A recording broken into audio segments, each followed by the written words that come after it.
Bonjour à tous, vous êtes toujours sur les ondes françaises de Radio Taïwan International. Ici Lisa Dufaux pour vous présenter le décryptage de ce vendredi 19 septembre dans lequel je vous propose de nous intéresser à la crise du logement et en particulier au logement locatif puisque le gouvernement a récemment annoncé un projet de réforme visant à renforcer les droits des locataires dans plusieurs domaines. Je vous propose donc de nous pencher plus en détail sur ce projet de loi et de voir quels sont les éventuels problèmes auxquels pourrait se heurter la mise en place de cette réforme. Le gouvernement a en effet annoncé le 4 septembre dernier son intention de modifier le règlement sur le développement et la gestion du logement locatif via une nouvelle politique en 4 points censée s'inspirer de la législation japonaise, sud-coréenne et allemande. Tout d'abord, les locataires auront, en signant un bail, une garantie minimale de 3 ans, période pendant laquelle le propriétaire ne pourra reprendre son logement que pour y habiter lui-même. Deuxièmement, le gouvernement prévoit de s'attaquer à l'augmentation des loyers en limitant l'augmentation lors de la signature de l'extension du bail à un taux mensuel annuel fixé. Troisièmement, pour protéger les droits des locataires, les propriétaires ne pourront pas interdire aux locataires de faire une demande de subvention au logement, l'équivalent de la CAF, ou d'enregistrer l'adresse de leur location comme adresse permanente de leur ménage. Et enfin, en cas de litige entre le bailleur et le locataire, le gouvernement souhaite mettre en place un système de médiation ou une aide juridique gratuite. Madame Zhou, qui a plus de 10 ans d'expérience en tant que locataire, salue l'initiative du gouvernement qui a pour mérite, dit-elle, de reconnaître les difficultés rencontrées par les locataires. Vous savez, beaucoup de propriétaires n'autorisent pas le locataire à utiliser son adresse comme adresse permanente.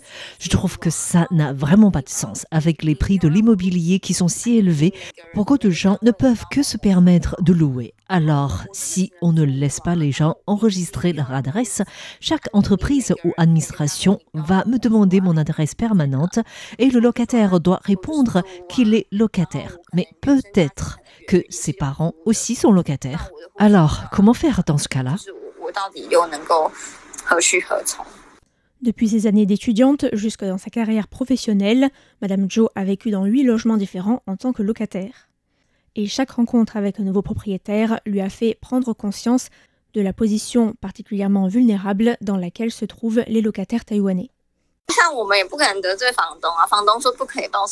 Il est impossible d'offenser le propriétaire s'il dit que je ne peux pas déduire mes charges locatives lors de ma déclaration aux impôts. Je ne peux répondre « d'accord ». Mais je ne peux vraiment pas le faire, ça nous permettrait de payer moins d'impôts.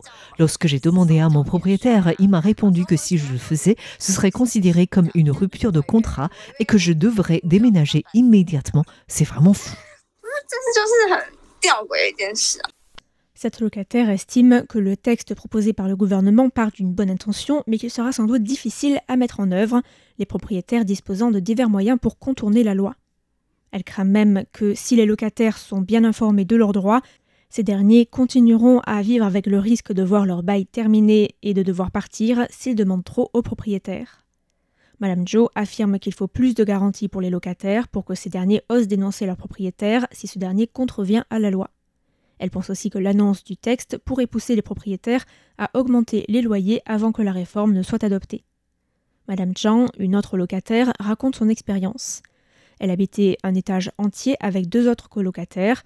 Ces derniers avaient demandé des aides au logement sans en informer le propriétaire, qui a dû verser près de 100 000 $ taïwanais, soit environ 2 800 € d'impôts, suite à quoi le propriétaire a ensuite récupéré l'appartement en prétextant un usage personnel. Les colocataires n'avaient pas prévenu le propriétaire à l'avance qu'il faisait cette demande, peut-être parce que le message du gouvernement consistait à dire que l'accord du propriétaire n'était pas nécessaire. Du coup, ils en ont fait la demande, et l'année où je suis arrivée dans la colocation a correspondu à celle où l'administration fiscale a demandé au propriétaire de payer ses impôts. C'est comme ça qu'il a réalisé que ses locataires avaient fait une demande d'aide au logement. Avec les impôts, le loyer qu'il payait revenait presque à habiter lui-même dans ce logement. Donc l'année suivante, il a utilisé cette excuse pour reprendre l'appartement. Il n'a bien sûr pas dit que c'était à cause des impôts. Il nous a dit bien sûr que c'est votre droit de faire cette demande. Mais comme il nous a expulsés l'année dernière, on s'est tous dit que ça devait être la vraie raison, car on a tous senti qu'à ce moment-là, il était vraiment mécontent.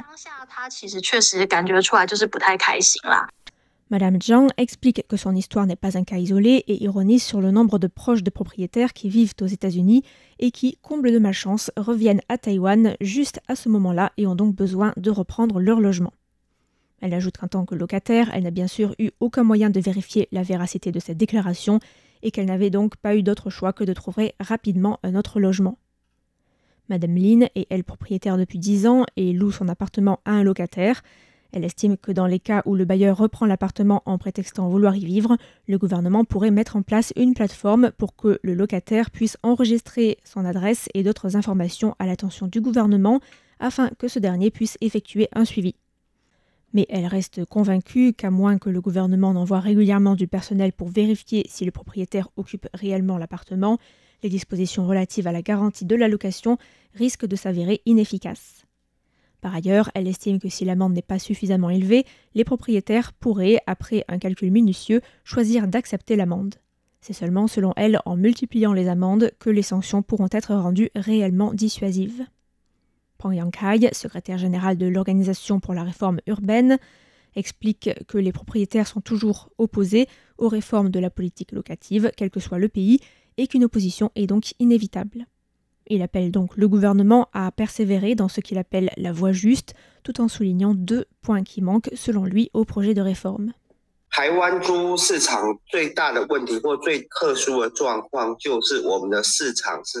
Le principal problème, ou peut-être l'aspect le plus singulier du marché locatif taïwanais, est sa nature clandestine. Donc, la transparence du marché locatif est la précondition à toute réglementation.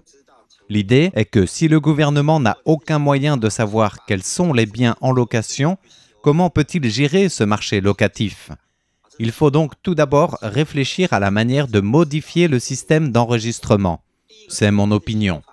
Ensuite, je pense qu'en matière de supervision des propriétaires, ce qui est le plus difficile à faire à court terme est l'amélioration de la qualité des locations.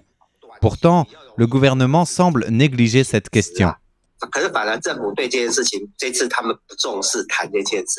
Le ministre de l'Intérieur, Liu Shefang, a indiqué le 4 septembre dernier que le projet de réforme du règlement sur le développement et la gestion du logement locatif visait à protéger les droits et les intérêts des locataires, tout en cherchant à maintenir des relations locatives stables et durables. Le ministère de l'Intérieur doit inviter diverses organisations du secteur privé et public pour tenir une réunion de discussion sur le projet à la fin du mois.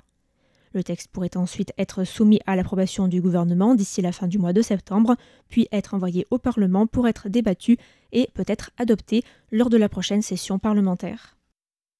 Nous arrivons déjà à la fin du décryptage de ce vendredi 19 septembre, consacré à la crise du logement et à la réforme du marché du logement locatif. Merci à tous pour votre écoute et à bientôt sur Radio Taïwan International.